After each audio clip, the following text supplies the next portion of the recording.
If there's any one commandment out of the 10 that irritates the all-grace, no-law crowd the most, it would be the third commandment. Thou shalt not take the name of the Lord thy God in vain, for the Lord will not hold him guiltless that takes his name in vain. Exodus 27.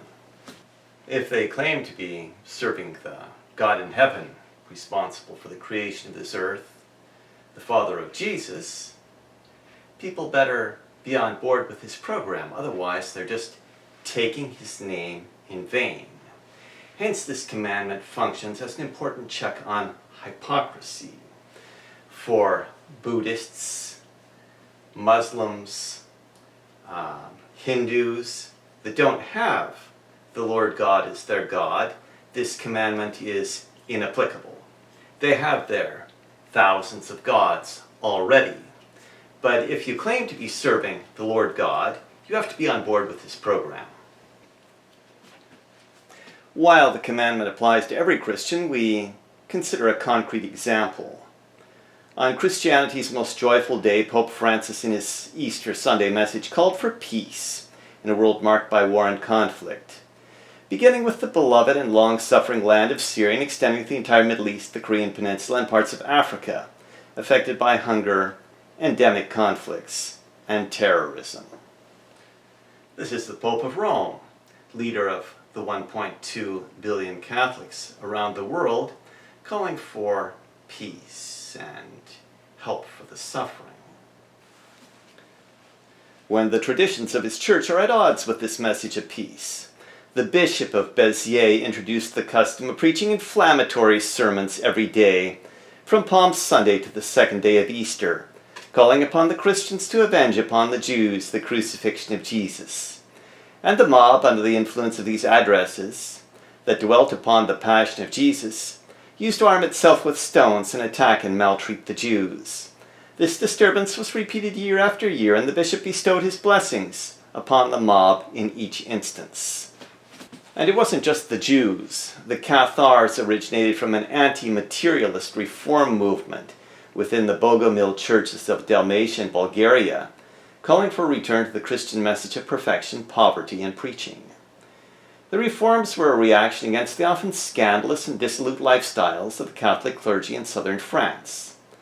They became known as the Albigensians because there were many adherents in the city of Albi and the surrounding area in the 12th and 13th centuries.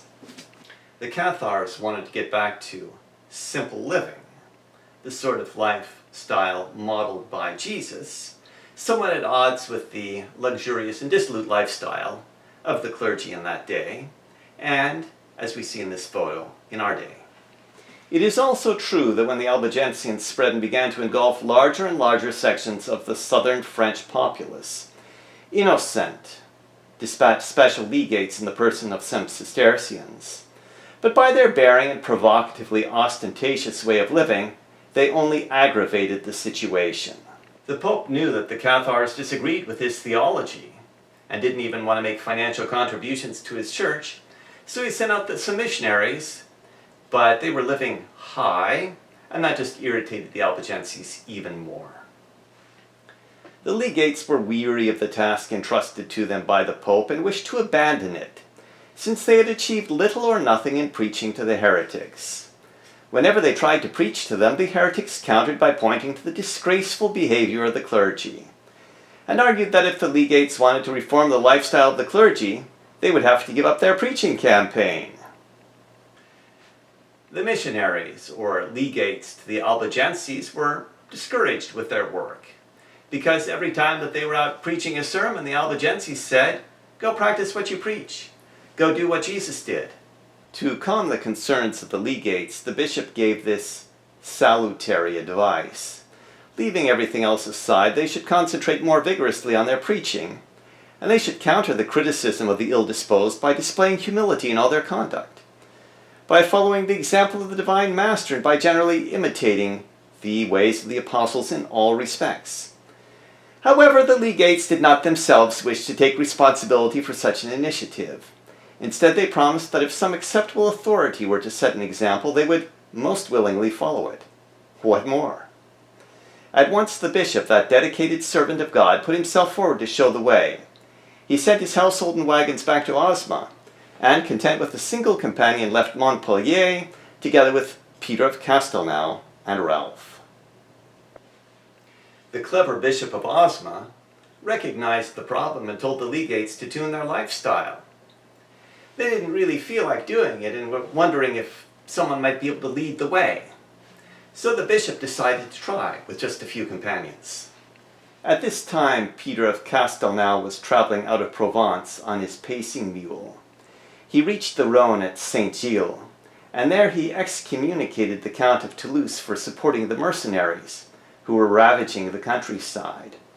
Thereupon an evil-hearted squire, hoping to win the Count's approval, stepped like a traitor behind the legate, drove his sharp sword into his spine and killed him. The man fled at once on his fast horse to his hometown of Beaucaire, where he had kinsmen. The legate raised his hands to heaven before he died, and in the sight of all those present asked God to forgive this wicked man. This was while he was receiving communion at about cockcrow. Then he died, just as the day was dawning. The legate, Peter of Castelnau, was overbearing, obnoxious, and even wanted to excommunicate the Count of Toulouse. He was assassinated in the course of duty, in a reflection of the popular ill will to this alleged man of God who took the name of the Lord but did not model the lifestyle of Jesus. But I say unto you which hear, love your enemies, do good to them which hate you, bless them that curse you, and pray for them which despitefully use you. And unto him that smiteth thee on the one cheek offer also the other, and him that taketh away thy cloak forbid not to take thy coat also. Luke 6:27-29. The teachings of Jesus were plain, so what did the Pope, who claimed to be the vicar of Christ and the head of Jesus' church on this earth, do in response to the death of Peter of Castelnau? You can be sure the Pope was not pleased when he heard of his legate's death. He grasped his chin in anger and called on St. James of Compostela and on St. Peter of Rome, who lies in the chapel there. He spoke his anathema and then dashed out the candle. Brother Arnold of Citeaux was present, and so too were Master Milo, that fine Latinist, and the 12 cardinals all in a circle. There it was they made the decision that led to so much sorrow, that left so many men dead with their guts spilled out, and so many great ladies and pretty girls naked and cold, stripped of gown and cloak. From beyond Montpellier as far as Bordeaux, any that rebelled were to be utterly destroyed. As we see from his decision to exact bloody revenge on all of his theological enemies, rather than loving his enemies, he hated them and expressed his hatred in the most explicit manner possible. The abbot of Citeaux, however, sat with his head bent. Then he rose, and standing by a marble column, said to the Pope, "By St. Martin, my lord, this talking is a waste of time. Come, have your letters written in good Latin, and then I can set off. Send them to France, to Limousin, to Poitou, to the Auvergne, and Périgord. Have the indulgence proclaimed here too and all over the world as far as Constantinople. Proclaim that any man who does not take the cross shall drink no wine, shall not eat off a cloth morning or night, shall wear neither linen nor hemp, and when he dies shall lie unburied like a dog." He fell silent, and his advice seemed right to all who were there. Why sit around talking when you can raise an army? What does he mean by people taking the cross? Does it mean that they're going to follow in the way of Jesus? Or does it mean that they're going out on a large-scale offensive designed to kill a lot of their enemies? Non-violent enemies, by the way. And while they called themselves Christian crusaders, this host condemned many heretics to be burned, and had many fair women thrown in the flames, for they refused to recant, however much they were begged to do so. Jesus said, "By this shall all men know that you are my disciples, if you have love one to another," John 13:35. And Pope Innocent III took a much different approach, causing a lot of suffering in the south of France by the papal team's violation of the third commandment. The way of Jesus is clear and simple. The Pope and his team absolutely declined to follow in the ways of Jesus. Instead, torturing, and killing their theological enemies in the south of France. However, the commandment is still in full force and effect because the hypocrisy of those who take the name of the Lord in vain was apparent to all in Languedoc.